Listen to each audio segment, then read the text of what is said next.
2027 आणि 28ला आपल्या नाशिकमध्ये कुंभमेळा भरतोय आणि कुंभमेळ्यासाठी जवळपास अंदाजे 7-8 कोटी भाविक नाशिकमध्ये येणार आहे।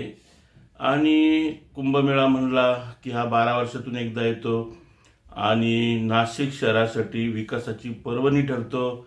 नाशिक शहरामध्ये काही शहरातले जे रस्ते आहे यांचं रुंदीकरण होणार आहे। द्वारका सर्कलवर नेहमी कोंडी असते, ही कोंडी भरून निघण्यासाठी म्हणजे ही सुटण्यासाठी या ठिकाणी भुयारी मार्ग देखील होणार आहे। त्याचप्रमाणे नाशिक रोडला देखील अवघ्या 8 मिनिटांमध्ये द्वारकेपासून पोहोचता येणार आहे। तर रस्त्यांची रुंदीकरण वगैरे यासाठी मोठ्या प्रमाणात सध्या नाशिक शहरामध्ये कामे चालू आहेत आणि अनेक रस्ते खोदून ठेवलेले आहे। अनेक ठिकाणी एकतर्फी वाहतूक आहे, रस्ते अरुंद झालेले आहे। एकतर्फी वाहतूक ज्या ठिकाणी आहे त्या ठिकाणी एकाच ठिकाणाहून म्हणजे त्या बाजूनेही वाहने येतात आणि ह्या बाजूनेही वाहने जातात, तर त्यामुळे मोठ्या प्रमाणात ट्रॅफिक जाम होते। सकाळी 10 ते 12च्या दरम्यान खूप मोठ्या प्रमाणात ट्रॅफिक असते। त्याचप्रमाणे संध्याकाळी ऑफिसेस वगैरे सुटल्यानंतर देखील पूर्ण ट्रॅफिक जे आहे ती नाशिक शहरामध्ये जाम होत आहे। आणि नाशिक रोड असेल, कॉलेज रोड असेल, महात्मा नगर, सिडको परिसरामध्ये सर्वच ठिकाणी रस्त्याची ही कामे चालू आहे। तर नागरिकांचं एकच म्हणणं आहे की कामं ही नक्कीच झाली पाहिजे, नाशिक शहराचा विकास हा नक्की झाला पाहिजे, परंतु विकास होताना नाशिक शहरातील नागरिकांना त्रास होता कामा नये, नागरिकांचे अपघातामध्ये बळी जाता कामा नये। नागरिकांचे बळी जात असेल तर हे जे कामं होत आहे हे काही फायद्याचे नाही आहे। नागरिकांचे बळी देऊन जर का नाशिक शहराचा विकास होत असेल तर हे कदापि योग्य नाही। त्याचप्रमाणे मोठ्या प्रमाणामध्ये काही ठिकाणी वृक्षतोड वगैरे होत आहे। ज्या ठिकाणी रस्त्यात वृक्ष येत आहेत त्या ठिकाणी अनेक अपघात झालेले आहे, अनेकांचे बळी गेलेले आहे।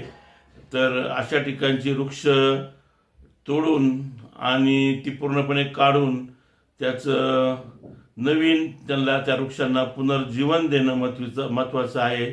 समजा शहरामध्ये 50 वृक्ष असे रस्त्या किनारे तोडले असेल तर त्या ठिकाणी जवळपास 400-500 नवीन वृक्ष लावणं जरुरीचं आहे, कारण हा 100 वर्षापूर्वीचा वृक्ष तोडला आणि आता नवीन जर का वृक्ष लावला तर त्याला 100 वर्ष पुन्हा तो वृक्ष मोठा होण्याची वाट बघावी लागत असते। त्यामुळे खरोखर रस्त्यात येणारे वृक्षच फक्त हटवली गेली पाहिजे, अन्यथा वृक्ष ही तुटलीच नाही पाहिजे। कारण आपलं नाशिक जे आहे हे हरित नाशिक, हिरवगार नाशिक आणि थंड हवेचं ठिकाण, तसंच या ठिकाणचं क्लायमेट चांगलं आहे, मुबलक पाणी आहे। परंतु या रस्त्याच्या कामामुळे आज सिडको सारख्या परिसरामध्ये, नाशिक रोड सारख्या परिसरामध्ये अनेक ठिकाणी पाईपलाईन तुटत आहे। JCBच्या सहाय्याने पाईपलाईन वगैरे अनेक ठिकाणी काम करताना कट होता, त्यामुळे मोठ्या प्रमाणात पाण्याची गळती वगैरे होते। हे सर्व प्रकार थांबले पाहिजे आणि नागरिकांना मुबलक पाणी भेटलं पाहिजे। पंचवटी, मखमलाबाद इत्यादी परिसरामध्ये देखील कमी दाबाने पाणी येत आहे आणि गेल्या अनेक वर्ष पासून 10-15-20 वर्षापासून ज्या पाईपलाईन आहेत त्याच पाईपलाईन आहेत। त्यावेळेस नाशिकची लोकसंख्या जवळपास 17-18 लाख होती, आज नाशिक शहराची लोकसंख्या 25-30 लाखाच्या पुढे गेलेली आहे।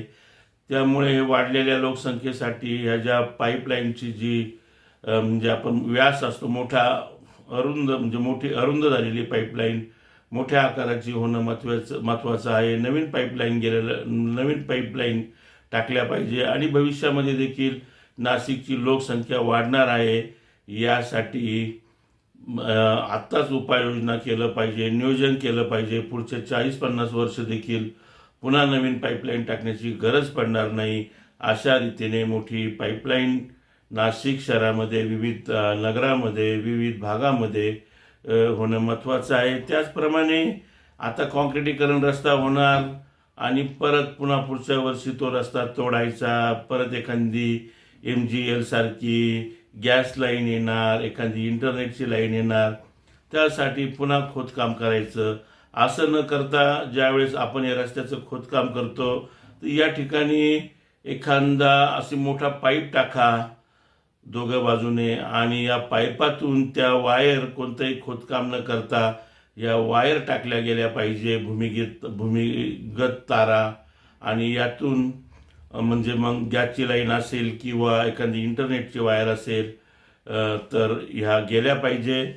आणि रस्त्याचं पुन्हा जे केलेला जो खर्च आहे हा म्हणजे खर्च पुन्हा पुन्हा झाला नाही पाहिजे. नागरिक जे कर भरता यातून हा सर्व खर्च होतो आणि महापालिकेला जे उत्पन्न भेटतं यातूनच या खर्च झाल्यानंतर हा नागरिकांचा पैसा पुन्हा पुन्हा बुडल्या जातो. पुढं पावसाळा येतोय, अवघा 1-1.5 महिना पावसाळा राहिलेला आहे. आता ही जी कामं आहे रात्रंदिवस युद्ध पातळीवर झाली पाहिजे, अन्यथा पाऊस पडल्यानंतर या खोदलेल्या मोठ्या मोठ्या खड्ड्यांमध्ये नागरिक पडू शकता, वाहनं घसरू शकता, मोठे मोठे अपघात होऊ शकता. त्यासाठी पावसाळ्याच्या अगोदरच युद्ध पातळीवर काम करणं जरुरी झालेलं आहे. आणि नाशिक महानगरपालिकेचे जे आयुक्त आहे मनीषा खत्रीताई मॅडमजी, आणि त्याचप्रमाणे हिमगुरी आडके मॅडमजी, आणि उपमहापौर आहेत शिंदेसाहेब यांनी देखील याकडे लक्ष दिलं पाहिजे. आणि लवकरात लवकर सर्व अधिकारी वगैरे यांनी सर्व मनावर घेऊन ही जी कामे आहे ही अत्यंत चांगल्या दर्जाची झाली पाहिजे. नगरसेवक, लोकप्रतिनिधी यांनी देखील लक्ष दिलं पाहिजे. या ठिकाणी मी साहेब, मॅडमजी वगैरे अशी जी पदवी दिलेली आहे, पत्रकार शक्यतो ही पदवी देत नाही, परंतु मला सवय आहे की कुणालाही बोलताना मॅडमजी, ताई वगैरे बोलण्याची, त्यामुळे चूक झाली असेल थोडं सॉरी. तर नाशिक शहरात विकासाची जी कामं आहे ती लवकरात लवकर चांगल्या दर्जाची होणं महत्त्वाचे आहे. आणि कुंभमेळ्याच्या अगोदरही कामं झाली पाहिजे. पावसाळ्याच्या अगोदर पावसाळ्यामध्ये नागरिकांना त्रास होणार नाही या दृष्टीने नियोजन केलं पाहिजे. पाणी मुबलक पुरलं पाहिजे. आताच उन्हाळ्यामध्ये धरणात पाणी असून देखील सिडको वगैरे इत्यादी परिसरामध्ये नागरिकांना पाण्यासाठी टँकर बोलावं लागतं आहे, आणि नाशिककरांसाठी ही योग्य गोष्ट नाही.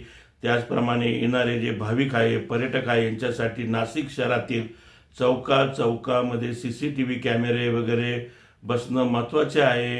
कारण की गुन्हेगारी देखील मोठ्या प्रमाणामध्ये नाशिक शहरामध्ये वाढते. ज्यावेळेस भाविक येतात, पर्यटक येतात, गंगेवर आरती होते, अशा ठिकाणी खिसे कापू वगैरे देखील मोठ्या प्रमाणात असतात. आणि या खिसे कापूंवर नियंत्रण म्हणून, गुन्हेगारांवर नियंत्रण म्हणून CCTV हा तिसरा डोळा म्हणून एकदम चांगला पर्याय आहे. त्यासाठी नक्कीच प्रशासनाने याकडे लक्ष दिलं पाहिजे आणि CCTV कॅमेरे वगैरे बसवले पाहिजे. जे रस्ते आहेत, पर्यटक वगैरे बाहेरगावून येणार रस्ते माहीत राहत नाही, त्यामुळे चौकामध्ये तसे फलक लावले पाहिजे. आणि रस्त्याचं जे नियोजन आहे हे चांगल्या प्रकारे केलं पाहिजे वाहतुकीचं. कारण आता ठक्कर बाजारला ST बस स्टँडमध्ये ST येत नाही, त्याचप्रमाणे जुने CBSला ST येत नाही. निमाणी स्टँड पावसाळ्यामध्ये खूप मोठ्या प्रमाणात खराब होणार आहे, मोठ्या प्रमाणात खड्डे आहेत, आणि निमाणी स्टँडकडे देखील खूप ट्रॅफिक जमते. तर नियोजन होणं महत्त्वाचं आहे. कुंभमेळा जरूर करा, परंतु नागरिकांना, नाशिक शहरातल्या तसंच बाहेर गावावरून येणाऱ्या जिल्ह्यातील नागरिकांना, पर्यटकांना त्रास होणार नाही. गंगेमध्ये जे प्रदूषण होत आहे हे प्रदूषण ताबडतोब थांबलं पाहिजे. मोठ्या प्रमाणात पानवेलींचा विळखा या आपल्या गंगे मातेला झालेला आहे. मोठ्या प्रमाणात पानवेली या ठिकाणी झालेल्या आहेत, या ताबडतोब काढणं महत्त्वाचं आहे. आता सध्या काही कामं चालू आहे रामकुंड वगैरे इत्यादी परिसरामध्ये, त्यामुळे या ठिकाणी पाणी नाही आहे आणि पाणी सोडणं महत्त्वाचं आहे. कारण पर्यटक येत आहेत कुंभमेळ्याच्या अगोदरच आणि बिगर आंघोळ स्नान न करताच परत वापस जात आहे. तर कृपया महानगरपालिका प्रशासन, जिल्हा प्रशासन यांनी लक्ष घालावं. चांगल्या दर्जाची कामे नाशिक शहरात झाली पाहिजे, याकडे लक्ष घालावं. हेच नाशिक जन्म चंद्रकांत धात्रक मी यावेळी सांगू इच्छितो. नमस्कार.